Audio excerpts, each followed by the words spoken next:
Le concours de la publicité la plus sexiste, c'était cet après-midi au Vieux-Port à l'occasion de la Journée internationale du droit des femmes. L'objectif, c'est de montrer que malgré le fait qu'on ait l'impression qu'il y a de moins en moins de sexisme dans la pub, il y en a toujours énormément.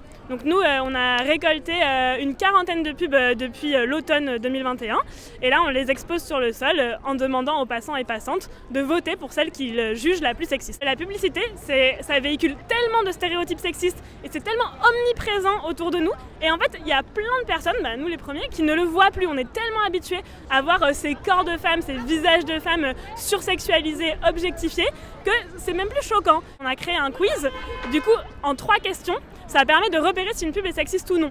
Donc les 3 questions, elles sont très simples, c'est est-ce que la femme dans la publicité, elle est sexualisée ou pas? La deuxième, c'est est-ce qu'on voit plus la femme que l'objet qui est vendu? Et la troisième, c'est si vous remplacez cette femme par un homme, est-ce que ça vous fait bizarre?